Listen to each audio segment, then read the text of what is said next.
upper চমৰ পৰা video' চাই আছে তেতিয়াহ'লে আপোনালোকৰ কাৰণে এই ভিডিঅ'টো ইম্পৰ্টেণ্ট হ'ব কিয়নো আগন্তুক পূজা আহি আছে আৰু যিসকলে মোক কমেণ্ট কৰি আছিলে যে আপুনি আমাক ভাল ভাল লাক্সাৰি কাৰ দেখাব বা SUV সেগমেন্টত গাড়ী দেখাব নতুন গাড়ীতকৈ যদি আপুনি সেকেন্ড হ্যান্ড গাড়ী কিনে তেতিয়াহ'লে নতুন গাড়ী এখনত যি 10 লাখ টকা দাম হয় সেকেন্ড হ্যান্ড এখন আপোনালোকে 4 লাখ বা 3.5 লাখ টকাত পাই যাব এতিয়া আপুনি ডিসাইড কৰক যে সেকেন্ড হ্যান্ড ল'ব নে নতুন ল'ব যদি নতুন লয় ক'বলগীয়া একো নাই যদি সেকেন্ড হ্যান্ড লয় তেতিয়াহ'লে আপোনালোকে মিনিমাম 5 পৰা 6 লাখ টকা আপোনালোকে ডিসকাউন্ট পাই যাব সেকেন্ড হ্যান্ড কাৰ মাৰ্কেটত আৰু সেকেন্ড হ্যান্ড কাৰ মাৰ্কেটত যিবিলাক গাড়ী আছে সেই আগৰ লেখিয়া নহয় যে আপোনাক এক্সিডেন্ট গাড়ী এখন বেছি দিব বা এক্সিডেন্ট ইস্যু থকা গাড়ী এখন আপোনাক দি দিব আজি ডেটত প্ৰত্যেকখন গাড়ী ডিলাৰত গৈ আপুনি হিষ্ট্ৰী চাব পাৰে এনেকুৱা নহয় যে গাড়ী এখন আপুনি হিষ্ট্ৰী চাব নোৱাৰিব প্ৰত্যেকখন গাড়ী হিষ্ট্ৰী চাব পাৰে আপুনি ডিলাৰত নি হিষ্ট্ৰী চাই তাৰ পিছত গাড়ী এখন আপোনালোকে পাৰচেজ কৰিব আৰু আপোনালোকে যেতিয়া ইয়াৰ পৰা গাড়ীখন নিব সম্পূৰ্ণ ভেৰিফাই কৰি ল'ব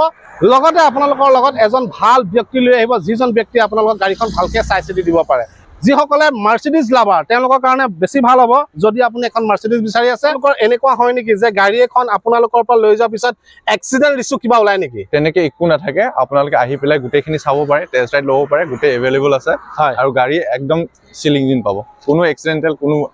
মিটাৰ টেম্পাৰিং তেনেকে একো নাপায় ডিলাৰৰ এড্ৰেছটো যদি কৈ দিয়া এবাৰ হয় মুন্না অটোমোবাইলছ আহিবৰ কাৰণে আপোনালোকে আহিব লাগিব তেজপুৰ দুলাবাৰী গুটলুং নিয়াৰ আপোনাৰ radio' centre opposite okay radio' centre অপোজিটতে আছে আমি বেছি দেৰি নকৰো আমি মাৰ্সিডিজৰ পৰা আহো এখনৰ প্ৰাইস কিমান বিচাৰিছে এখন আপোনাৰ আমি অনলি 12 লাখ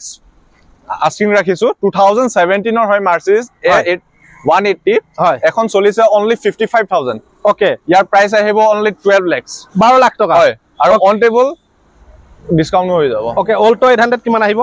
এখন অল্টো 800 আপোনাৰ 2017 ৰ হয় LXi মডেল চলিছে অনলি 80000 হয় ইয়াৰ প্ৰাইস আহিব আপোনাৰ 3,15,000 নেক্সট এখন আছে আপোনাৰ আৰ্টিকা 7 সিটাৰ হয় এখন আপোনাৰ 2013 ৰ হয় চলিছে এপ্ৰক্স 65000 ওকে আৰু ইয়াৰ প্ৰাইস ৰাখিছো আমি 5,90,000 ওকে ক্ৰেটা কিমান আহিব ক্ৰেটা আপোনাৰ 2018 ৰ হয় SX অপচনেল একদম টপ মডেল হয় চলিছে এপ্ৰক্স 60,000 আৰু ইয়াৰ প্ৰাইস ৰাখিছো আমি 8,85,000 8,85 মানে 8,85,000 হয় এখনে ডাউন পেমেন্ট কিমান দিব লাগিব ডাউন পেমেন্ট 30% লৈ যাব 30% ডাউন পেমেন্ট তো এখন আছে ইটিওস হয় এখন আপোনাৰ 2011 ৰ হয় চলিছে আপোনাৰ 55,000 ওকে আৰু ইয়াৰ প্ৰাইস ৰাখিছো আমি 3,25,000 ওকে নেক্সট এখন আছে ডিজাই আপোনাৰ VXi এখনৰ প্ৰাইস কিমান বিচাৰিছে এখন আপোনাৰ 2018 ৰ হয় ZXi প্লাস ওকে চলিছে আপোনাৰ 35,000 অনলি ওকে আৰু এখন আপোনাৰ অটোমেটিক হয় অটো গিয়াৰ হয় আপোনালোকে যদি ভাবিছে অটোমেটিকত লবলে আপোনালোকে লব পাৰিব ওকে এখন আপোনাৰ কি গাড়ী এখন আপোনাৰ 2017 ৰ হয় Honda Jazz হয় 2017 ৰ হয় চলিছে অনলি 42,000 ওকে এখন আপোনাৰ অটোমেটিকত হয় গাড়ী খুব ধুনিয়া হৈ আছে এখনৰ প্ৰাইস ৰাখিছো আমি 5,55,000 ওকে ইয়ন কিমান আহিব ইয়ন আপোনাৰ 2014 ৰ হয় চলিছে এপ্ৰক্স 65,000 ওকে আৰু ইয়াৰ প্ৰাইস ৰাখিছো আমি 2,25,000 এফালে এখন আইটেন আছে এখন কিমান চনৰ আইটেন এখন আপোনাৰ 2011 ৰ প্ৰাইস কিমান বিচাৰিছে এখন চলিছে এপ্ৰক্স 65,000 ওকে আৰু ইয়াৰ প্ৰাইস ৰাখিছো আমি 2,20,000 2,20,000 হয় নেক্সট ইকো ভ্যান এখন আপোনাৰ 5 সিটাৰ AC হয় 2020 ৰ হয়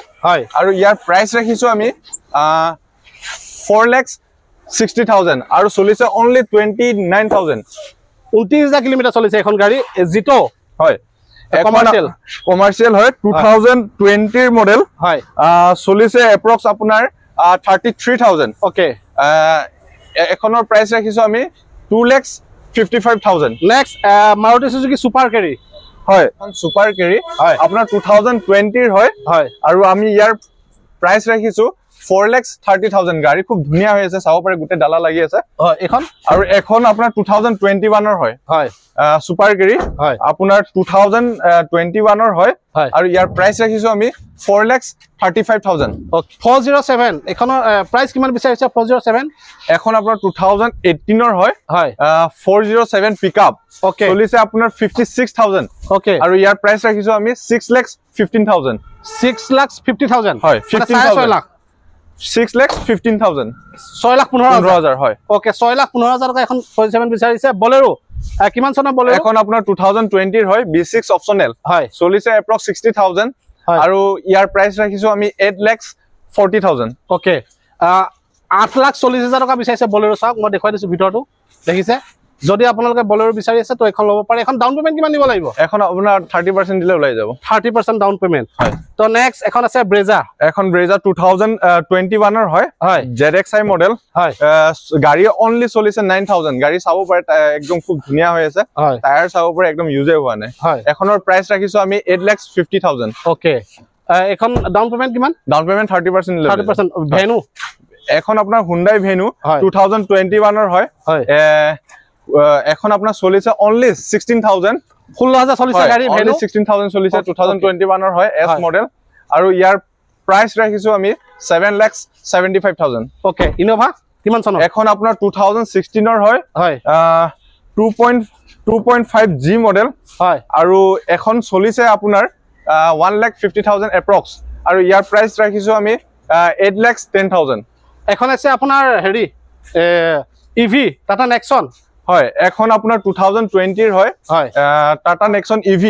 চলিছে আপোনাৰ 33,000 হয় আৰু ইয়াৰ প্ৰাইস ৰাখিছো আমি 10,95,000 স্কৰপিও কিমান আহিব এখন এখন আপোনাৰ স্কৰপিও S11 2021 ৰ হয় চলিছে এপ্ৰক্স আপোনাৰ 80,000 আৰু ইয়াৰ প্ৰাইস ৰাখিছো আমি 14,55,000 ওকে 14,55,000 হয় Mahindra Thar পেট্ৰল ডিজেল এখন 4x4 পেট্ৰল ভেৰিয়েন্ট হয় 4x4 2021 ৰ হয় আপোনাৰ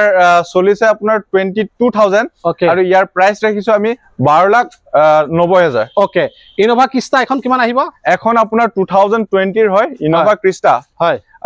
চলিছে আপোনাৰ 60,000 ওকে আৰু এখন আপোনাৰ প্ৰাইস ৰাখিছো আমি 16,60,000 16,60,000 হয় তো 16,60,000 টকা ইনোভা ক্ৰিষ্টা কফি কালাৰ এখনৰ EMI টো হৈ যাব ন হৈ যাব ওকে স্কৰপিও N হয় এখন আপোনাৰ 2023 মডেল হয় স্কৰপিও N হয় এখন আপোনাৰ ব্ল্যাকত হয়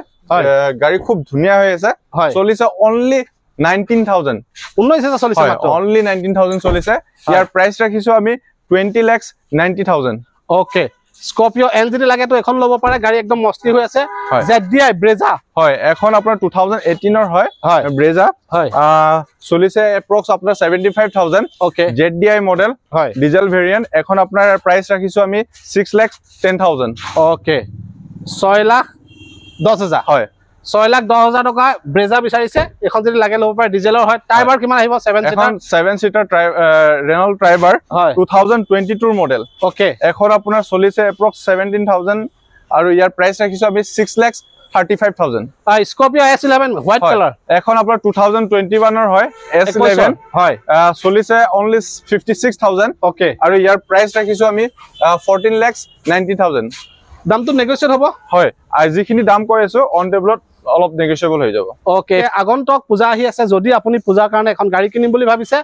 মই সাজেষ্ট কৰো আপোনালোকে এই তেজপুৰত থকা মুন্না অটোমোবাইলছত আহক আহি এবাৰ আপোনালোকে ভিজিট কৰক 10 জনলৈ শেয়াৰ কৰি দিব যি এজন এনে ধৰণৰ গাড়ী এখন ল'ম বুলি ভাবি আছে তেওঁ যাতে অতি সহজতে ইনফৰমেশনটো পায় আৰু আহি তেওঁলোকে গাড়ী এখন ল'ব পাৰে ধন্যবাদ